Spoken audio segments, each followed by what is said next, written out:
اسلام آباد کی طرف مارچ کرنے کا، تو آپ تیار ہیں یا نہیں؟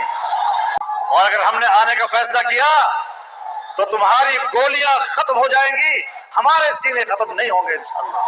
دھمکیاں نہ بھیجا کرو، شرافت سے رہو گے تو شرافت سے رہیں گے، بدماشی کرو گے تو ہم سے بڑا بدماش کوئی اور نہیں ہوگا۔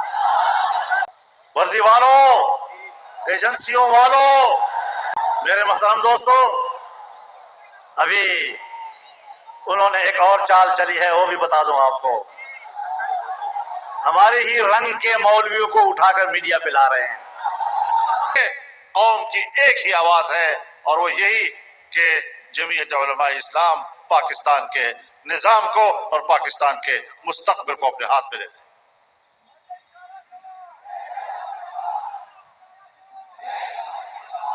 سشی اشارہ۔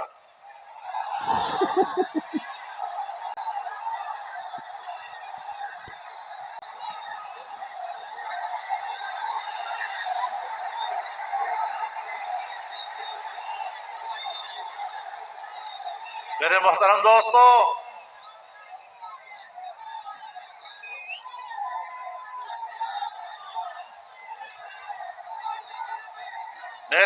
دوستو، ہم میدان جہاد میں ہیں،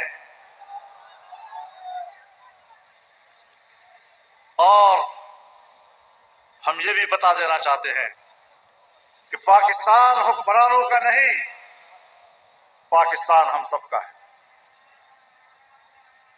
ایک جرنیل کے جیب میں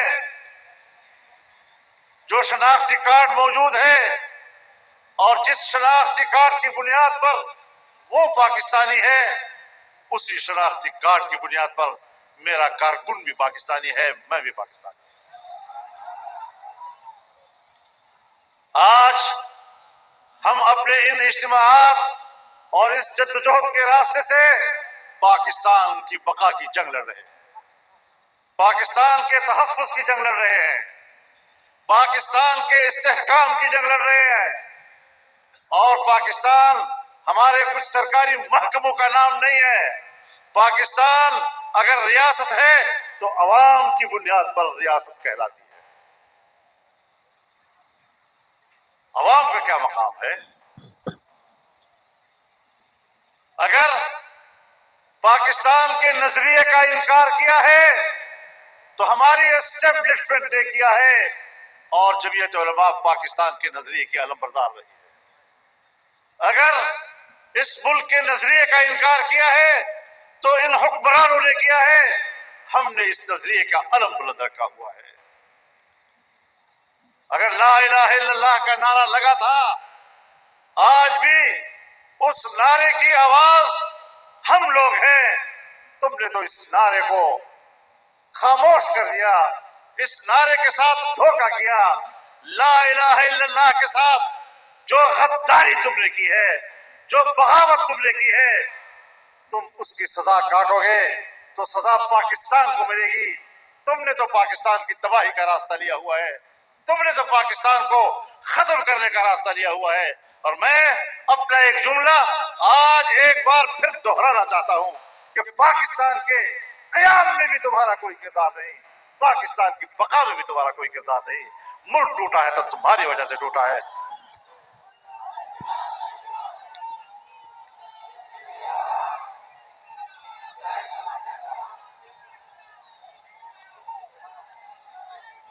میرے دوستو، آج پھر سے ہم نے عزم کا اظہار کرنا ہے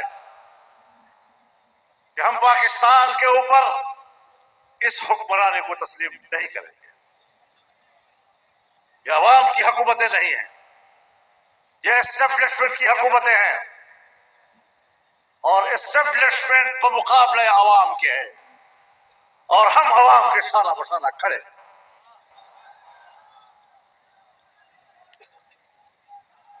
تم نے ختم نبوت کے مسئلے کو چھیڑا تو ہم میدان میں آئے، اور اللہ تعالیٰ نے ہمیں توفیق بخشی کہ قادیانیوں کو دوبارہ مسلمان تسلیم کرانے کے جو ارادے تھے اور جو عزائم تھے، ہم نے انہیں خاک میں ملایا ہے، اور ایسی کمر توڑی ہے قادیانیت کی کہ 100 سال تک بھی وہ اپنی کمر سیدھی نہیں کر سکے.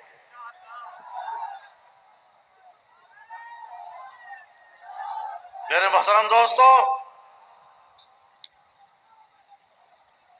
پارلیمنٹ میں 26ویں ترمیم آئی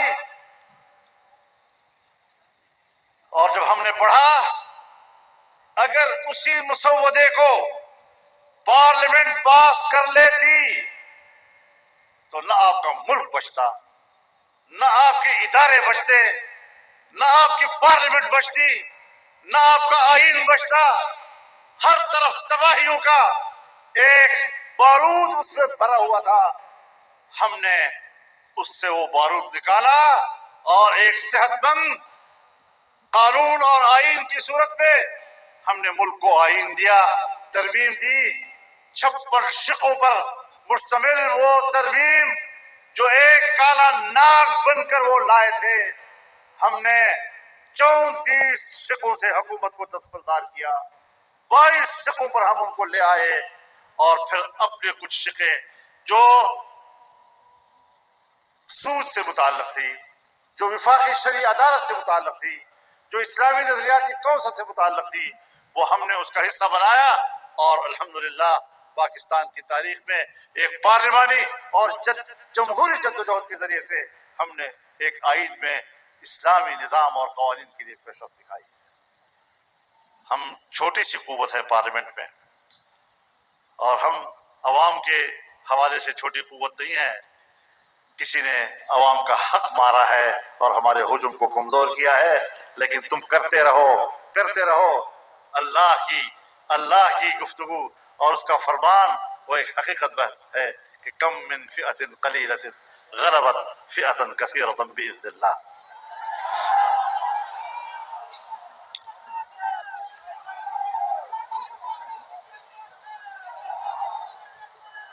لیکن بات چیت کے راستے سے سارے مسائل حل ہوئے، مذاکرات سے مسئلہ حل ہوا.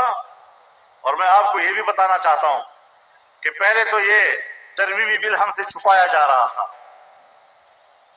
پھر ہمیں کہا جا رہا تھا 9 گھنٹے کے اندر اندر پاس کرنا ہے. آپ مجھے بتائیں کہ 18ویں ترمیم تو ہم نے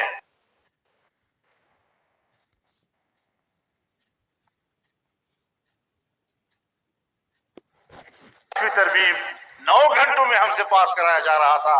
ہم نے کہا یہ مذاق نہیں ہے، ہم سنجیدگی کے ساتھ بیٹھیں گے، شکوار اس کو مطالعہ کریں گے اور پھر جا کر بات ہوگی. اب 1 مہینے تک ہم نے ان کے ساتھ مذاکرات کیے، اور جو ظلم انہوں نے آئین کے ساتھ کیا تھا،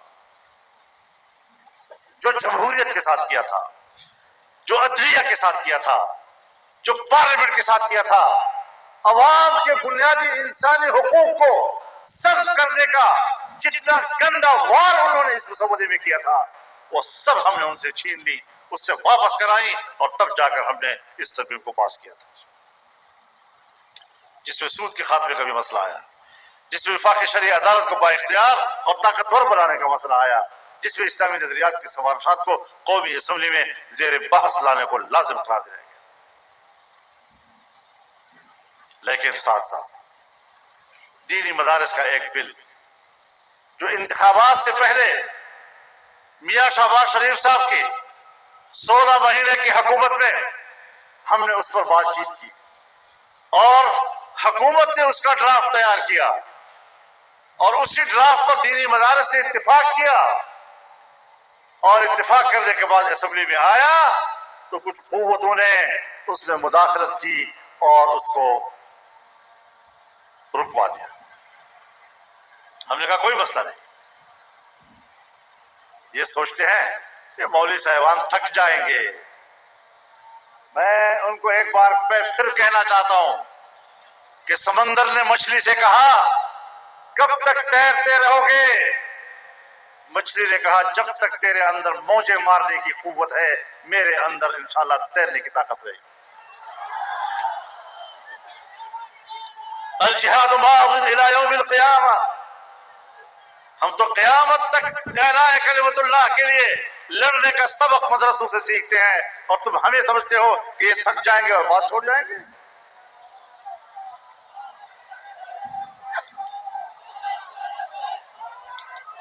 میرے محترم دوستو، اب آپ مجھے بتائیں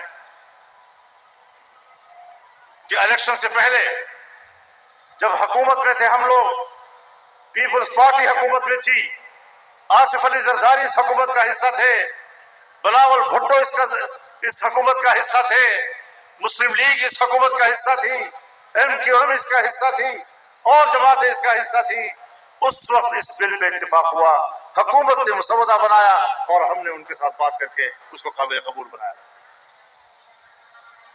آج دوبارہ ہم نے ان سے کہا کہ ایک چیز جو طے ہو چکی ہے اس کو تو پاس کر دیں۔ جب اتنی بڑی ترمیم آپ لا رہے ہیں تو ایک قانون دینی مدارس کے حوالے سے معطل پڑا ہوا ہے، اس کو پارلیمنٹ میں لایا جائے اور پیش کیا جائے۔ میرے گھر پر 1 مہینہ میٹنگیں رہی ہیں، آپ بھی دیکھتے رہے ہوں گے۔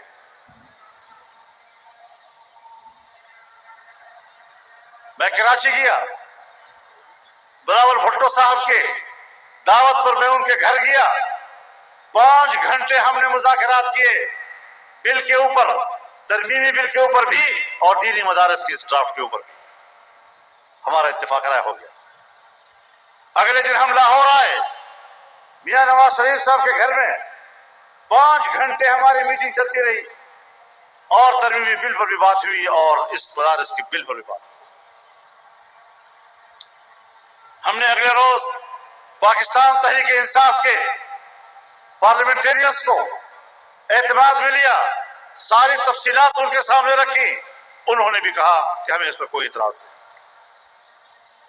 اس کے بعد یہ بل پہلے سینٹ میں پیش ہوا اور سینٹ میں پیپلز پارٹی اور مسلم لیگ اور تمام سیاسی جماعتوں نے اس بل کو ووٹ دیا اور اس کو پاس کرایا۔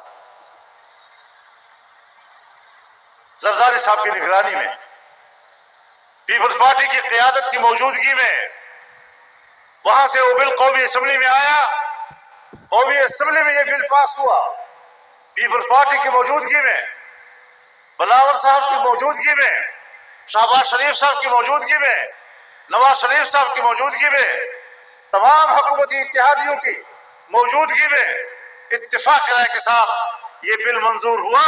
جب دونوں ایوانوں نے منظور کر لیا اور آپ کی موجودگی میں کیا، آپ کی قیادت میں کیا، آپ کی نگرانی میں کیا، تو پھر آپ نے سب چیزوں پہ دستخط کیے۔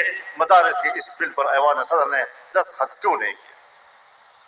سوال بنتا ہے نہیں ہمارا؟ میں بڑے صاف الفاظ میں آپ کو بتانا چاہتا ہوں۔ اب ظاہر ہے کہ اس پر دستخط نہ کرنا، اس کے مسودے کی تیاری میں آپ شریک، اسمبلی میں پیش کرنے میں آپ شریک، اس کو پاس کرنے میں آپ شریک، اور اب اس پر دستخط کرنے میں آپ شریک نہیں ہو رہے، یہ کیا ہے؟ یہ بدنیتی ہے یا نہیں؟ یہ دھوکہ ہے یا نہیں؟ یہ فراڈ ہے یا نہیں؟ تو پھر ہم آپ کو معاف کریں گے کیا؟ تو آپ بتائیں کہ اگر ہم فیصلہ کرتے ہیں